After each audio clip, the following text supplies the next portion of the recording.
जैसे अरस्तु पहला तनकीद निगार है। लॉन्जाइनस, कैसियस लॉन्जाइनस, ये पहला रोमानवी नक्काद है। तो जिन्हें अव्वलियत हासिल होती है उसे आप ज़रूर देखेंगे। मोहम्मद जमशेद का सवाल है, अरस्तु के मुताबिक ड्रामे का ज़ाय तरकीबी। ऑलरेडी मैं बता चुका हूँ, ड्रामे की जो क्लास थी उसमें आप देख लीजिएगा, पहले ही सेशन है उसमें मैं बता चुका हूँ। फिल वक्त मैं आपको बताता हूँ कैसियस लॉन्जाइनस के हवाले से।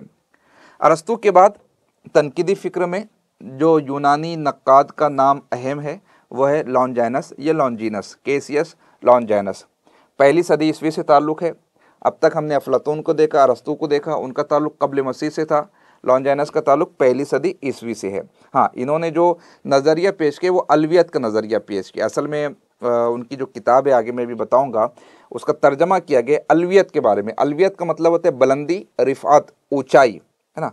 तो ये पहली सदी में उन्होंने किताब लिखी थी, तसनीफ़ किया था, और ये 1554 में, मतलब 16वीं सदी में, इतने ज़माने के बाद में वो किताब दरियाफ्त हुई और रोमानवी नक्काद के तौर पर। अब रोमानवी तनकीद क्या है ये मैं आपको पढ़ा चुका हूँ, ये मैं आपको बता चुका हूँ। तो जाहिर सी बात है रोमांस आप समझ चुके, तो रोमानवियत या रोमानी तनकीद ये समझना अब आपके लिए आसान हो जाएगा। तो कंसंट्रेट करने की कोशिश कीजिए। ये किताब का नाम है ऑन द सबलाइम, जिसका तर्जमा किया गया है अजमत के बारे में, है ना। तो क्या है, यूनानी मुसन्निफ़ है, तनकीद निगार है, नाम है लॉन्जाइनस। अब इन्होंने अपने उसलूब में, उसलूब क्या है, ड्राफ्टिंग स्टाइल, तर्ज तहरीर, लिखावट, उसमें कहा है कि मसरत के जज्बात की तरसील, शान व शौकत, अज़मत व रिफ़त, तख़य्युल की जोलानियाँ, इज़्ज़त नफ्स और अना की सरबलंदी, ये सब क्या है? ये सब रोमानवियत तो है, ये सब रोमानी अक्स है।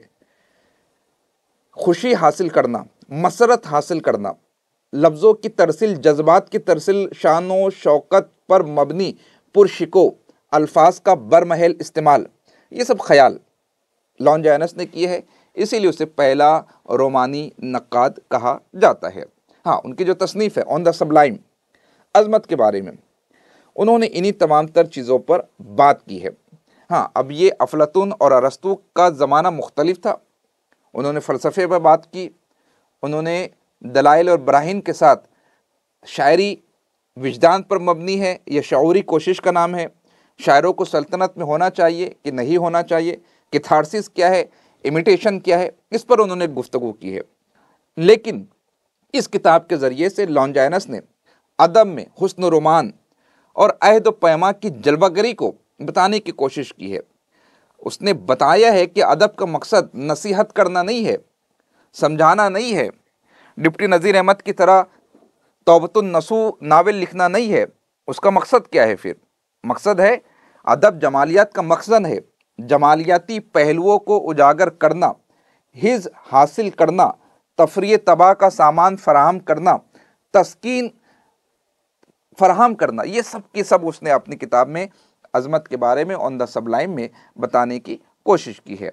और उन्होंने ये इस्तिलाह अपने किताब में इस्तेमाल करने की कोशिश की है और बताने की कोशिश की है कि शेर व अदब में अज़मत होनी चाहिए, जिसे महसूस तो किया जा सकता है, लफ्ज़ों में बयान नहीं किया जा सकता। यही तो रोमान है। जैसे इश्क, इश्क जो है आप महसूस कर सकते हैं लेकिन उसे बयान नहीं कर सकते, उसकी तरसील नहीं कर सकते, उसकी तर्जमानी नहीं कर सकते।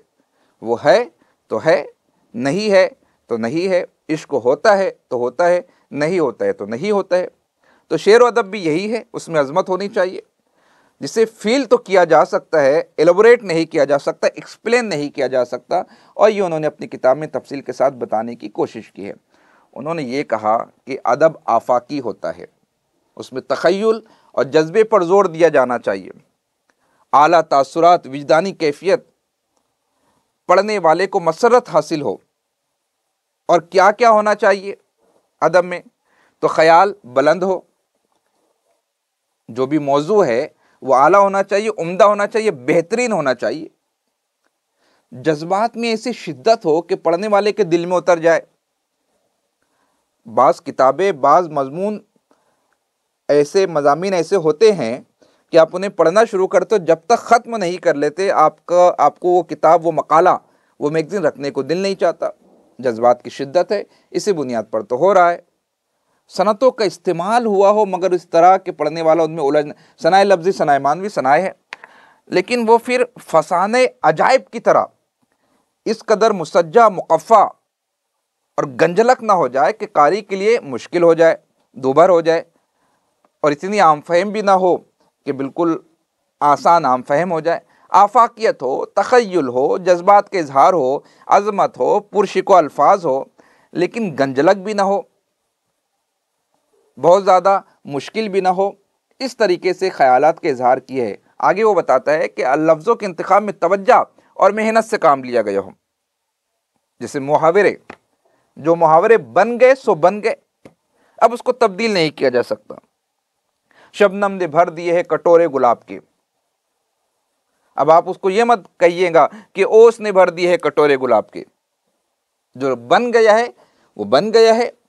जो हसीन अल्फाज है, उन हसीन से हसीन तरीन लफ्ज़ों का इस्तेमाल आपने तख्लीक में करना चाहिए। उसके बाद लफ्ज़ों की तरतीब से हम आहंगी पैदा होती है। जैसे गज़ल और नज़्म, नज़्म को पढ़िए, गज़ल को पढ़िए तो गज़ल में गुनाइयत की कैफियत है, गज़ल में नगमगी है, गज़ल में आहंग है, गज़ल में कैफ है, गज़ल में सुरूर है। किस बुनियाद पर? उसके रदीफ़ की बुनियाद पर, उसके कवाफ़ी की बुनियाद पर। एक हम आहंगी है, एक रिदम है। असल में हम आहंग, ये जो है ना, हम आहंग, आहंग कहते हैं आवाज़ को। ये जब परेड होती है ना, जब फौजी लोग चलते हैं तो उनके जो चलने की जो आवाज़ होती है, उनके पैरों की आवाज़, उनके हाथों की आवाज़, उनकी परेड की आवाज़, उसे कहा जाता है हम आहंग। एक आवाज़ में एक जैसी आवाज़, तो वो रिदम। जैसे ख्याल में हम आहंगी होना चाहिए, लफ्ज़ों में हम आहंगी, कनात अलामत। तो इस तरीके से जवानी जिंदगानी एक रिदम हो, एक हम आहंगी हो, जिसके ज़रिए से नगमगी पैदा हो जाए, जो जज्बात को बेदार करे। तो इस तरीके से लॉन्जाइनस ने इस ख्याल का इजहार किया कि लफ्ज़ों में हम आहंगी होनी चाहिए, बेहतरीन तरतीब होनी चाहिए, कानों को भाने वाली होनी चाहिए, और मुबालगे को ज़रूरी समझता है, इस तरह के उसके वजूद का एहसास भी ना हो। मुबालगा झूठ हो, मुबालगा हो, गुलू हो, लेकिन इतना ज़्यादा नहीं कि एहसास हो जाए, महसूस हो जाए कि बादशाह की तलवार ऐसी शान वाली थी कि जब वो चलती थी तो इंसान को दो टुकड़ों में तकसीम कर देती थी।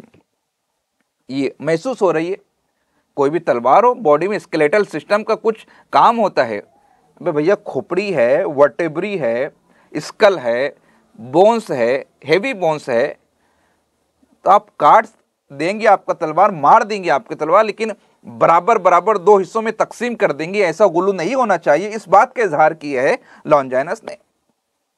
जमील जालबी ने लिखा है कि वो उसूलों की बजाय ज़ौक़, शौक़ और जज्बे पर जोर देता है। इसी बुनियाद पर तो उसको रोमानवी नक्काद कहा जाता है। और कुछ नज़रियात लॉन्जाइनस के हवाले से, अरस्तु ने मंतकी तनकीद और खुश्क उसूलों की बुनियाद डालकर उनसे अदब को जांचा परखा। लॉन्जाइनस उन उसूलों में जोश और जज्बे का इजाफा करता है। जोश होना चाहिए, जज्बा होना चाहिए। लॉन्जाइनस लुत्फ अंदोज़ी पर जोर देता है। लॉन्जाइनस को अरस्तु की तरह अदब की तारीख, ट्रेजडी और इपिक से कोई दिलचस्पी नहीं है। उसे शायरी और नस्र के हर उस टुकड़े से दिलचस्पी है जो उसे उसके अंदर आग लगा दे। ये लॉन्जाइनस का ख्याल है। जज्बा पैदा करना चाहता है, बेदार करना चाहता है। लॉन्जाइनस अफलातून के नज़रियात से मुतासिर था। हाँ, अरस्तु भी मुतासिर था, लेकिन उसने भी दलील के साथ में, अदब और एहतराम के साथ में, बगैर नाम लिए अपने एतराज़ात को बयान किए हैं। और लॉन्जाइनस ने शायरी में अलवियत का नज़रिया पेश किया है। हाँ, शायरी में या अदब में जो खुसूसियात होनी चाहिए वो भी अभी हमने देखी। अज़मत ख्याल बुलंद होना चाहिए, जज्बात की शिद्दत होनी चाहिए, सनाए बदाए का बेहतरीन इस्तेमाल हो, लफ्ज़ों का हसीन इस्तेमाल हो, और उसकी तरतीब भी होनी चाहिए। क्या प्यारा जुमला कहा है लॉन्जाइनस ने। अदब का ज़वाल इखलाकी और रूहानी ज़वाल के बाद शुरू होता है। अदब यूं ही नहीं मिटता। अदब जब इखलाक ख़त्म हो जाता है, जब रूहानियत ख़त्म हो जाती है, तब अदब का ज़वाल होता है। ये ख्याल उसने ज़ाहिर किए है। लॉन्जाइनस के नज़दीक तकरीर और तहरीक की अज़मत का ताल्लुक़ रूह की अज़मत से है। जैसा ख्याल होगा, जैसी रूह होगी, वैसी तकरीर होंगी, वैसी तहरीर होंगी। ये ख्याल लॉन्जाइनस ने पेश किया है। हाँ, अब अच्छे और म्यारी अदब के दो पहलू बताते हैं लॉन्जेनस। क्या है? पहला पहलू ये है कि अदब में आला व रफ़ा तासुरात और विजदानियत पैदा करने की क़ुव्वत हो।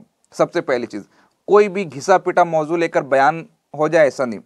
वो आला हो, बुलंद हो, तासुरात से लबरेज हो और विजदानी कैफियत उसमें मौजूद हो। ये अदब का पहला काम है। दूसरा, अदब ज़मान और मका की कैद से आज़ाद है। अभी हमने देखा ना कि अदब कैसा होना चाहिए, आफाकी होना चाहिए, बुलंद होना चाहिए, सिमटा हुआ नहीं होना चाहिए, लकीर का फ़कीर नहीं होना चाहिए, आफाकी हो, नज़रिया बुलंद हो, सोच में उसअत हो, गहराई हो, फिक्र पाई जाती हो। तो ये अदब का दो पहलू, अदब के दो पहलू लॉन्जेनस ने बताए हैं। लॉन्जेनस का कहना है, अदना जहनों की तख्लीकात को आला अजहान की तख्लीकात पर फौकियत नहीं दी जा सकती, चाहे अदना अजहान की तख्लीकात बेहतर क्यों ना हो। कितनी प्यारी बात कही है। अदना जहनों की तख्लीकात को आला जहनों की तख्लीकात पर फौकियत नहीं दी जा सकती। वो तख्लीक वक्तिया तौर पर बेहतर हो सकती है, लेकिन आला जहन ताउम्र आला रहेगा। शऊरी पुख्तगी, अदल इंसाफ, एतदाल, अदब का म्यार, ये सब कुछ मौजूद होता है आला जहनों में। और इस बात को एक्सेप्ट किया है, कबूल किया है लॉन्जेनस ने। अभी कुछ सवालात थे, आप देख लीजिएगा, मैं आपको फराहम कर देता हूँ, इत्मीनान के साथ आप पढ़ लीजिएगा। सामने ये जो है जवाबात लिखे हुए हैं और इस तरफ सवालात भी मौजूद हैं। इसी से सब के सब बनाए हुए सवालात हैं जो कि मैंने आपको बताने की कोशिश की है। ठीक है, इत्मीनान के साथ पढ़ लीजिएगा। अगर आप कहेंगे तो मैं बता दूंगा, पढ़ा दूंगा, लेकिन सब सेम है। एक मरतबा आप पढ़ लेंगे तो हो जाएगा। ठीक है, तो ये आज हमने दो नक्कादों के हवाले से मुताला किया है। एक है अरस्तु, दूसरा है लॉन्जेनस। अगर कोई सवाल हो तो आप पूछ लीजिएगा, या अगर आप कहेंगे एक राइटर को और पढ़ना है तो I.A. रिचर्ड्स, आयोर आर्मस्ट्रॉन्ग रिचर्ड चशायर, या फिर हम उनको कल पे रखते हैं, कल पढ़ेंगे इंशाअल्लाह ताला। ठीक है।